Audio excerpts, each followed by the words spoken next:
Come, you accidental pilgrims, you who find yourself on a journey of surprise and wonder. Come, you who emerge into this place as an act of liberation. Come, you who seek a life of mindfulness and a place to test your thoughts. Come, you who bring hearts of all kinds, heavy hearts, rusty hearts, hearts broken open in revelation, hearts full of love to share. Come, you who seek courage, and you who have more courage than you realize. This path will ask much of us. Let us move forward with love, knowing we are not alone. Whoever you are, whomever you love, whatever your gifts, you are welcome to join this journey. With these words from Lynn Cox, I welcome you to video worship at the Unitarian Church of Los Alamos. I'm Ann Marsh, Worship Associate. Our minister, the Reverend John Cullinan, is on sabbatical, and during his absence, we're hearing from a wonderful variety of speakers. I'm delighted to introduce today's pulpit guest, the Reverend Joel Miller. Joel is currently in his second year as interim minister at All Souls Unitarian Church in Indianapolis. Since his graduation from Starr King School for the ministry in 1991, Joel's ministry has included opening and serving the Columbine UU Church in Littleton, Colorado for 7 years, serving as senior minister at the Unitarian Church of Buffalo for 11 years, and serving as interim minister for 5 different Unitarian Universalist congregations since 2011. One of those 5 UU congregations was in Canton, New York, where Wade Wheelock and I were co-ministers, and where Joel did an amazing job helping that congregation transition to new ministry. He's an accredited UUA Interim Minister and also accredited as a professional transition specialist by the Interim Ministry Network. Welcome, Joel, and welcome to all of you.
Come, connect with us this morning. As we light this chalice, let's gather in peace. Let's turn to one another for inspiration. Let's call on each other with aspirations. Let's create with each other the friendships we need to sustain this very world. While this flame of community gives its light this morning, let's find among each other courage to counter fear. Let's invite the welcome of each other to counter our loneliness. And let music sing in our souls. We are all beloved here. We are all welcome. And now, let us worship together. Come, come, whoever you are, wanderer, worshipper, lover of living, ours is no caravan of despair. Come yet again, come, come, come, whoever you are, condemned, worshipper, lover of living, ours is no caravan of living, ours is no caravan of despair. Come yet again, whoever you are, condemned, worshipper, lover of living, ours is no caravan of living. Come yet again, come.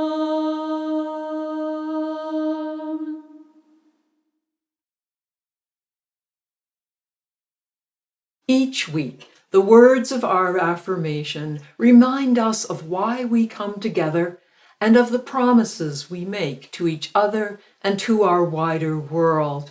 In that awareness, I invite you to speak these words mindfully as we join in our affirmation. Love is the doctrine of this church, the quest for truth is its sacrament, and service is its prayer. To dwell together in peace, to seek knowledge and freedom, to serve life in fellowship, to the end that all souls shall grow in harmony. Thus do we covenant with each and with all.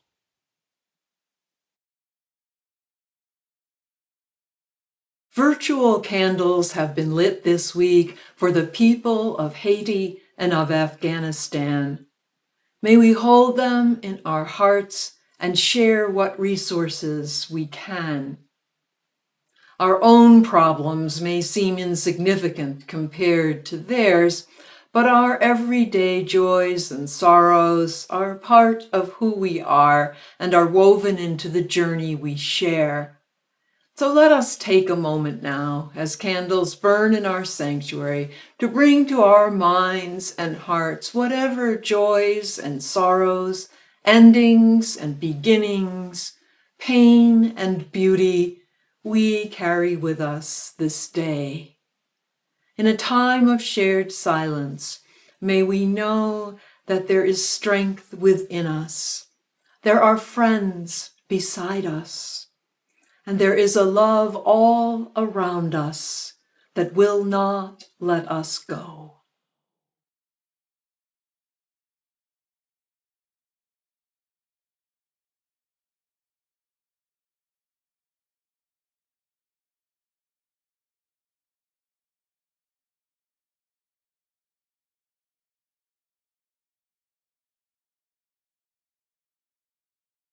And now we join together in meditation or prayer. We enter into the silence and the presence of one another. And as we enter, we remember first the many connections that sustain us and lift us up in this religious community. And we remember those who preceded us here Their contributions built this community of free faith. And they built with us and our lives and their own lives this home for the Spirit. We remember those around us whose continuing care and thought and deed is an ongoing blessing in each of our lives. It keeps the dream of free religion alive and alive in times to come. Because we remember those who will follow us, the children presently in our care, and those children not yet come to light. They will inherit the work of our hands and our hearts. And now, in a moment of silence, as we are surrounded by these many connections, visible, invisible, at a distance, and up close, may we be reminded that every day we are not alone.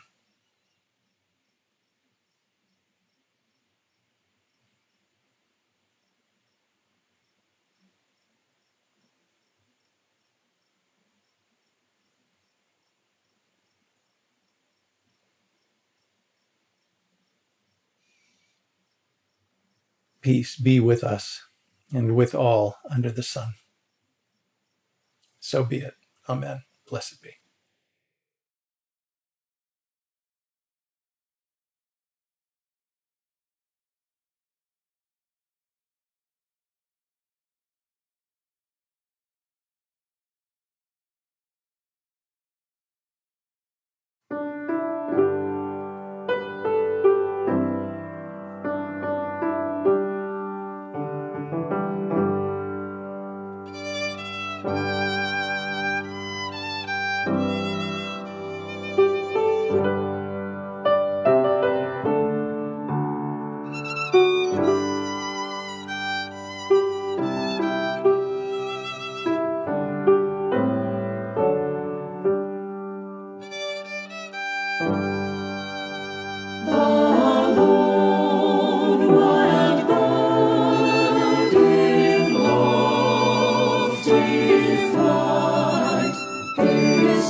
This is one of my favorite stories, and I'd like to tell it to you today for the time for all ages. It's the story of Jonah and the whale.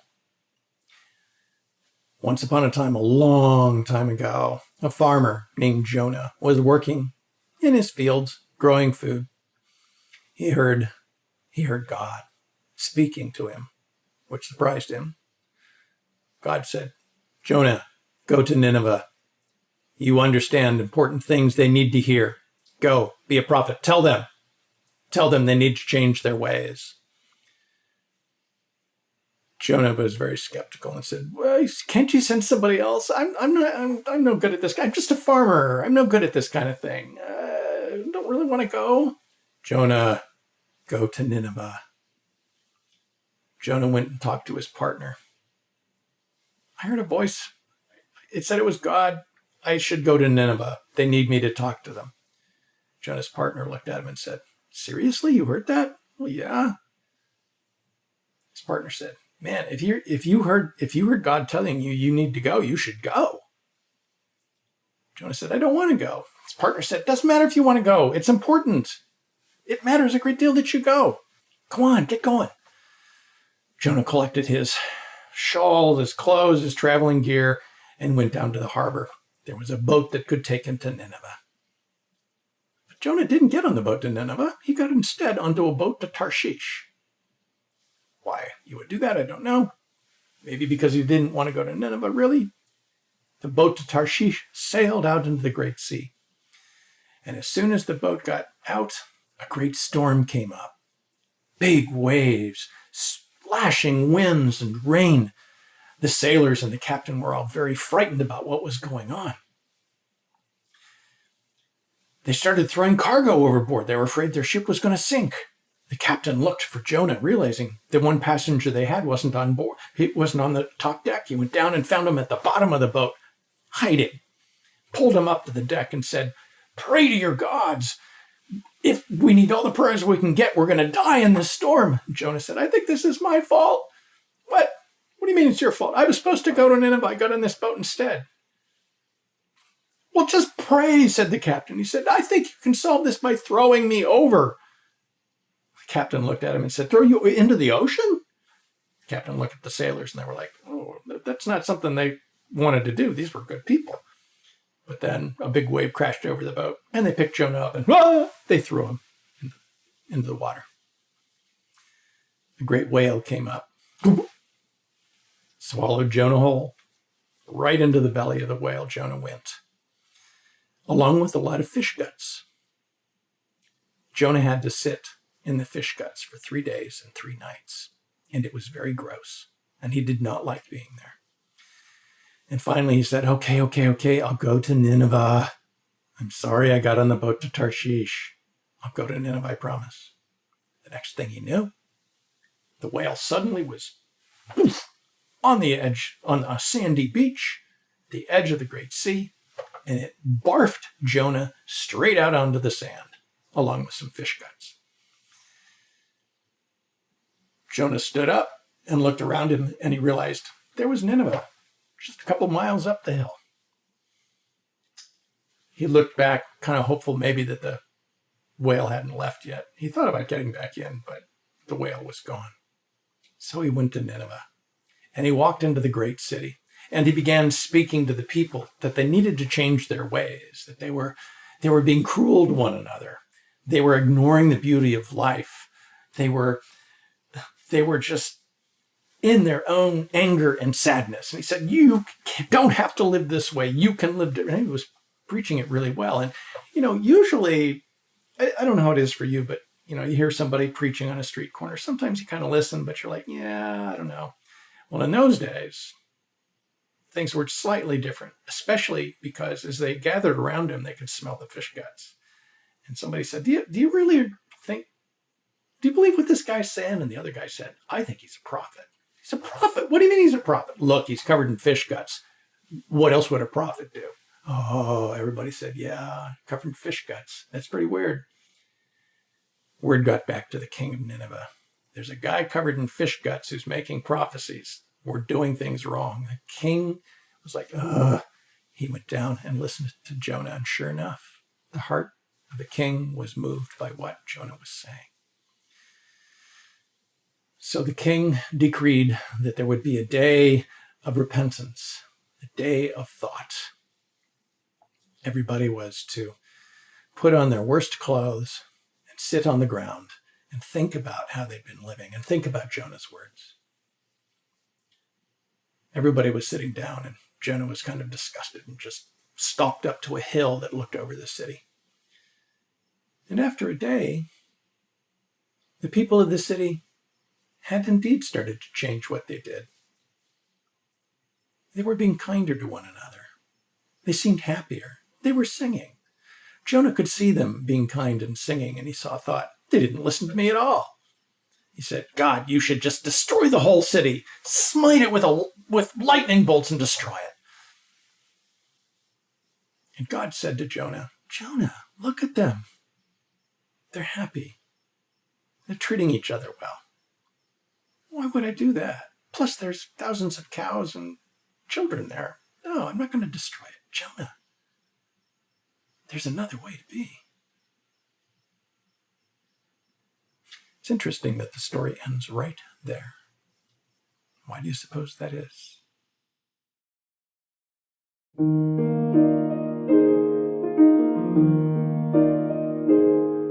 For all that is our life, we sing our thanks and praise. For all life is a gift, which we are called to use to build the common good and make our own days glad. For needs which others serve, for services we give, for work and its rewards, for hours of rest and love, we come with praise and thanks. For all that is our life,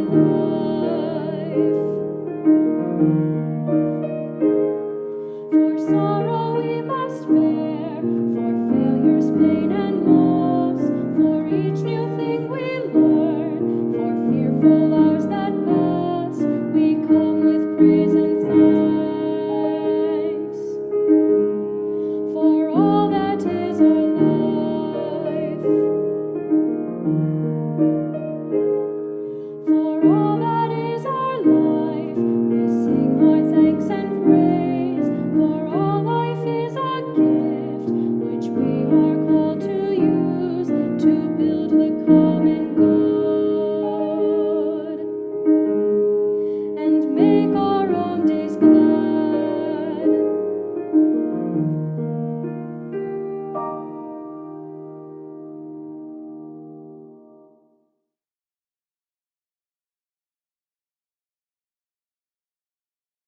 This reading for this morning is titled Against Dying.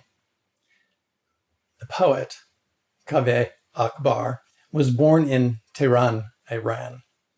He currently teaches at Purdue University, not far from where I am in Indiana.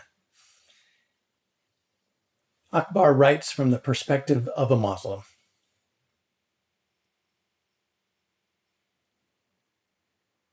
If the body is just a parable about the body, if breath is a leash to hold the mind, well, then staying alive should be easier than it is. Most sick things become dead things. At 24, my liver was already covered in fatty rot. My mother filled a tiny coffin with picture frames. I spent the year drinking from test tubes, weeping wherever I went. Somehow, it happened. Wellness crept into me like a roach nibbling through an eardrum. For a time, the half minutes of fire in my brain stem made me want to pull out my spine. But even those have become bearable. So, how shall I live now in the unexpected present? I spent so long in a lover's quarrel with my body. The peace seems overcautious, too polite. I say, stop being so cold, or make that bluer. And it does. We speak to each other in this code, where every word means obey. I sit under a poplar tree with a thermos of chamomile tea, feeling useless as an oath against dying. I put a sugar cube on my tongue and swallow it like a pill.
I'm so glad to be with you this morning.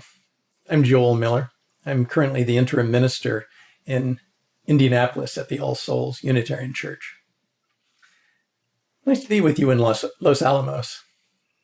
I was in Los Alamos fairly often, once, maybe twice a year, many years ago. I was the minister of a Unitarian Universalist congregation in Colorado, the Columbine Unitarian Universalist Church. I'd moved to Littleton to start the congregation with a group of people that were also founding the congregation. I'd go to Los Alamos when I was on retreat with my minister colleagues. It was a great time there. So I'd gone to Littleton, Colorado. We were starting this congregation. We had our first board meeting just a few weeks after I'd arrived. The meeting had broken up, and Dottie, who was on the board, stayed to talk with me. I'd only been there a few weeks. The church itself had only existed, even in spirit, for just a few months. You know, it's really intense work to start a congregation. The people who are starting a congregation to get to know each other very well. So Dottie pulled me aside and she said, "Joel, I feel like I've been coming here for a few months, but I'm always an outsider. I always feel like I'm looking in on everyone through a window. And, you know, everyone here is a Christian, and I'm an atheist." We talked a bit that night before we headed home. And then the very next night, we were just finishing up after the religious education meeting. And Alex, another member of the board who was also starting the congregation, he took me aside. Alex said to me, "Joel, I feel like there's an in-group here and an out-group, and I feel like I'm in the out-group, all by myself. And, you know, part of it is that everyone here is an atheist, and I'm a Christian." You know, obviously not everybody was an atheist or a Christian at the Columbine Church. Really, there wasn't an in-group or an out-group either. And there were a lot of spiritual beliefs in that church. In fact, my experience with Unitarian Universalism is that a congregation of 100 members is going to have at least 100 different beliefs. And I know the congregations I've been in, those congregations at least have one more set of beliefs than they have members, because I have usually two sets of beliefs and I'm wrestling between them. Which one is better? It's a great thing about being a Unitarian Universalist. I can improve on my beliefs. So everyone was new in this congregation with all of their different beliefs. Dottie and Alex were very involved, just like everybody else. They're on the board of trustees. They came to church expecting to feel deeply connected, and they were. But they felt lonely. They did not expect that. You know something? I've served 10 congregations as a Unitarian Universalist minister, and I've seen people feel that loneliness. I was a member of 3 congregations as a layperson, and I saw that loneliness. I felt it. It's a surprising feeling when you get involved in a church, deeply get involved. What is this? You might wonder. Those who find Unitarian Universalism after leaving another religious group where they couldn't fit in, couldn't belong because of beliefs or practices, and finally they feel like they're coming home. But wait, why this? What's this lonely feeling? Where'd that come from? I've seen it in lifelong members of a Unitarian Universalist congregation with hundreds of good friends, and they feel lonely. We think we're going to church to be connected, deeply connected with life and meaning, spirit. Most of us do connect, but somehow we might find ourselves feeling an unexpected loneliness. Let me make a distinction. It's not the raw, harsh loneliness that a thoughtful, open-minded child feels when they're in a restrictive and punishing church. It's not the aching loneliness of lost friendship. It's not the loneliness of homesickness when we're far away from a homeland. It's not that sharp, painful loneliness when we've lost someone we love. It's not the frightening loneliness of going into a church for the first time and no one even talks to us. This loneliness is different. In fact, my experience is that it only shows up when we become deeply connected in our lives. Even more so when we're surrounded by people we know love us. This loneliness, I first felt it after being in recovery from my addiction to alcohol. I'm an alcoholic, and I'm always working on my sobriety, always thinking about it. I have a practice of 12 steps I follow. It's been working pretty well. I haven't had an alcoholic drink in over 30 years. I'm really grateful for the life I have. And it's practicing those steps and being in recovery, as we like to say, what happens when we begin to live the practice, live those 12 steps. I have good friends. I have a family that loves me. I love being a Unitarian Universalist minister. This practice, this recovery, it keeps me connected and grateful for all I have. But it doesn't take away that loneliness. I sometimes still feel it. There are 12 steps in the program I follow. In the center of those steps are the majority of them focused on the spiritual practice of making amends. Why amends? They focus on amends because of how they are connected in one way to that loneliness. I follow these steps every day. My amends begin with actually the fourth step, understanding the harm I've done to others. I write it down. And then the next step, I share that list with somebody I trust, somebody who will tell me the truth, who will tell me when I'm not being fully honest with myself or I'm still steeped in resentments. Then the next step, I become accountable for what I've done, accepting the fact that I did it emotionally, connecting that sense of loneliness with the fear I have of confronting it. Next step, owning it. I find a way to be willing to make the amends to those I've hurt, to repair the harms I've caused.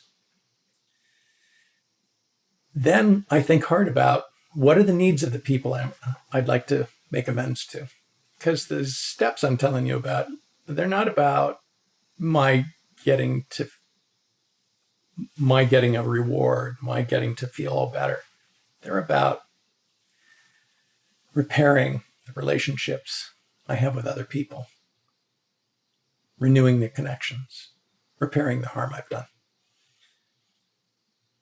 And once I've thought about that, then I think about how can I make the amends? How shall I apologize? And how shall I correct it if it's at all possible? And then I do it. And then I do it. It's spiritual work, and it's very rewarding work. I do end up feeling quite a bit better and a lot less lonely, I've noticed.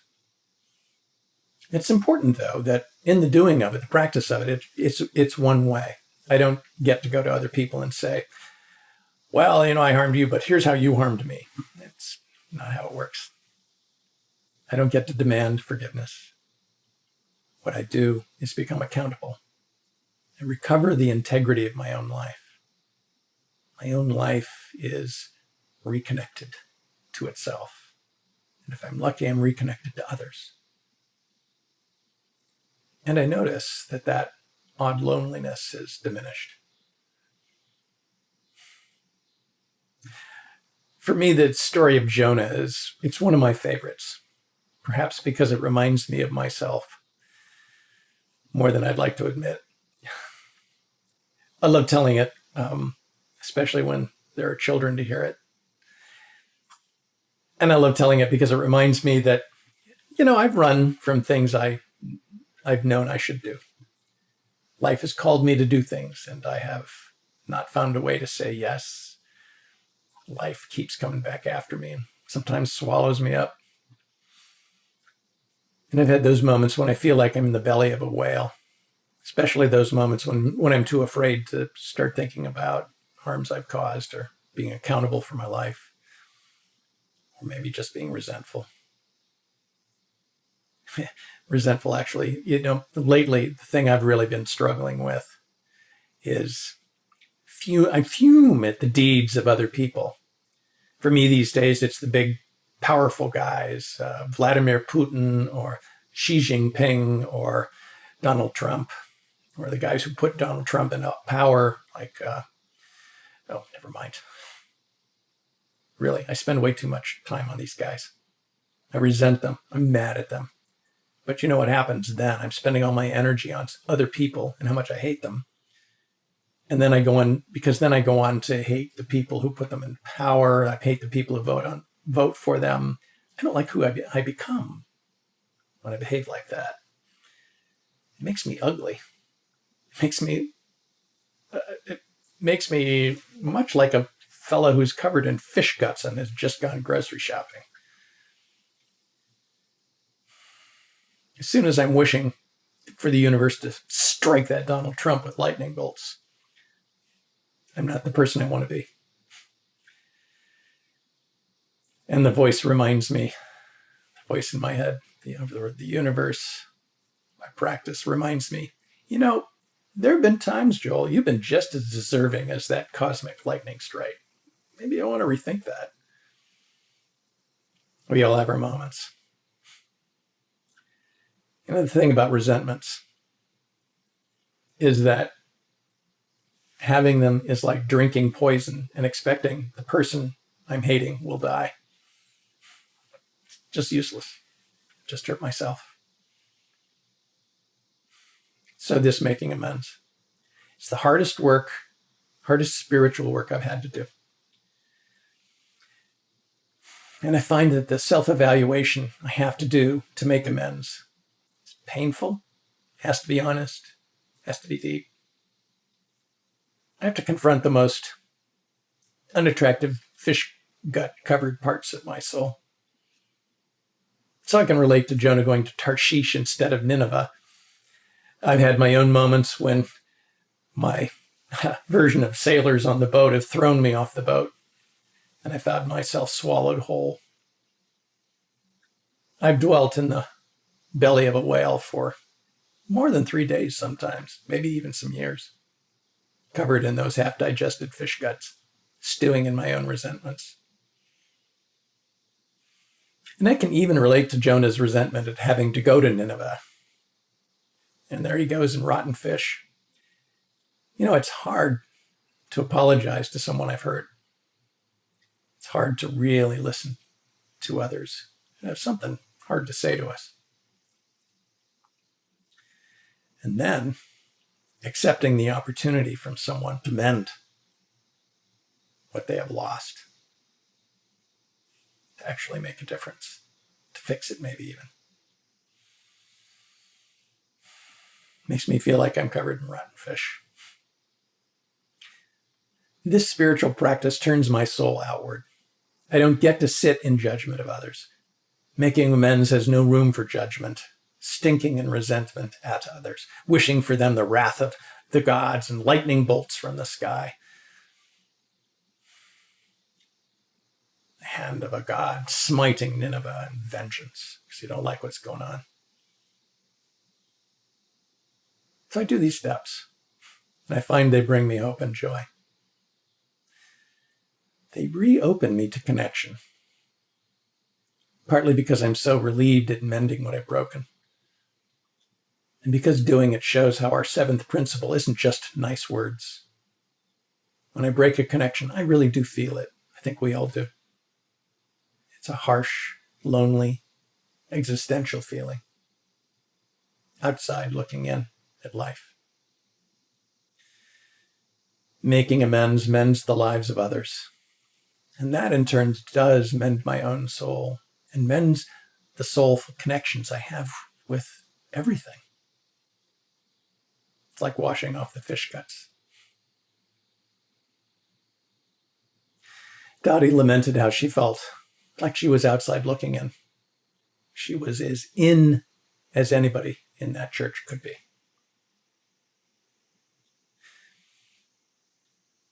You know, even though after making amends, following steps, I feel that loneliness. It's still there sometimes. And that's because I think the web of life is calling us to make more than just amends. I think something's calling us to love the world. Dottie understood. She was called to this love.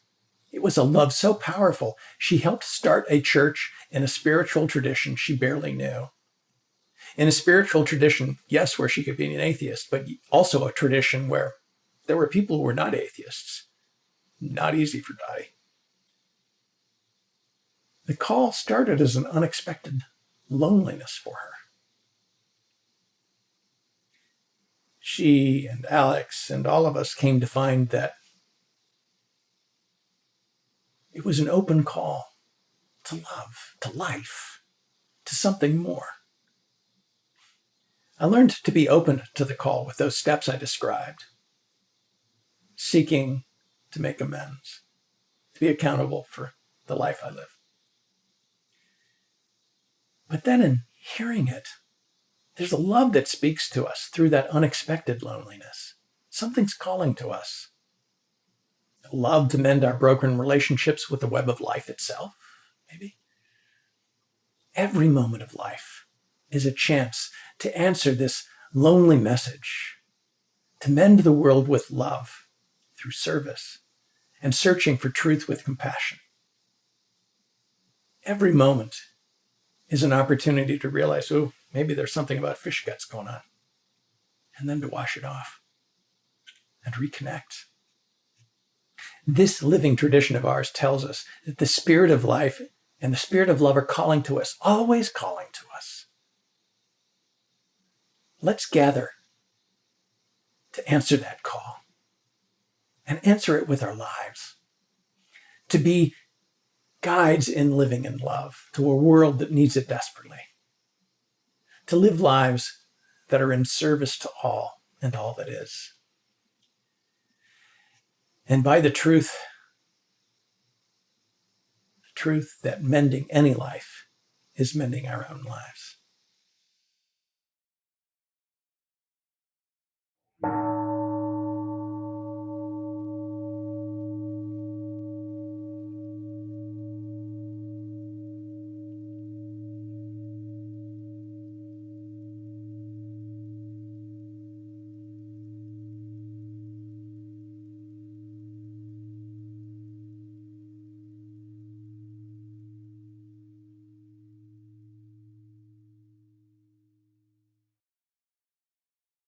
Thank you, Joel, for your words of compassion and hope, and for reminding us to lead with love.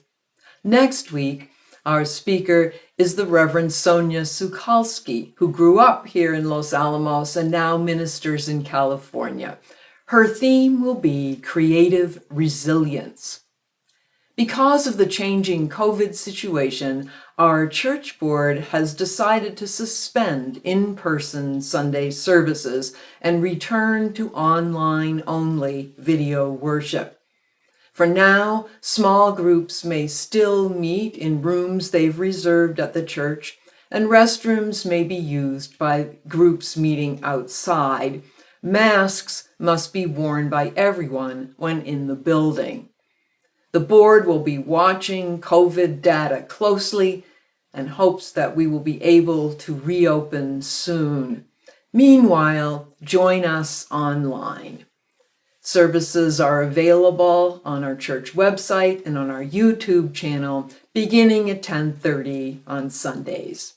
If this is your first time with us, we invite you to sign our virtual guest book. Everyone is reminded that you can also submit personal joys and sorrows for our virtual candle lighting. The Reverend John Cullinan will be on sabbatical until November 1st. During that time, we invite you to send questions and comments to the church office. The links for doing all these things are on the church website and in the service notes under this video. For information on upcoming events and other ways to connect, please check our Facebook pages and our email announcements. Thank you for being with us.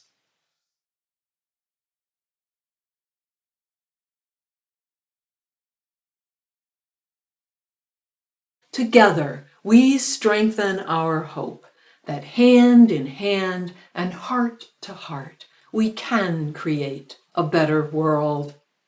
One step toward building that world is to share our resources with the wider community through our offering. During the month of August, all offering funds will be given to the Los Alamos Family Council. Family Council promotes emotional and social well-being through their affordable counseling services, educational and prevention programs, and free youth activity centers. Please use the Givelify app on your mobile device or the link in your service notes to make your contribution. Thank you for your generosity. May the offertory music lift your spirits, and may what you give bring you joy.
As we go out into the world today, away from this community, may we remember we have been here among friends. And we may be lonely, but we need not be alone. We can be welcome and be welcomed into connection. So let's gather by the doors that open soul to soul. Let's admire the flowers. Let's keep an eye on the children. And let's watch for neighbors needing friends. And let's call one another to become our greatest, most beautiful selves. Go in peace, be in peace.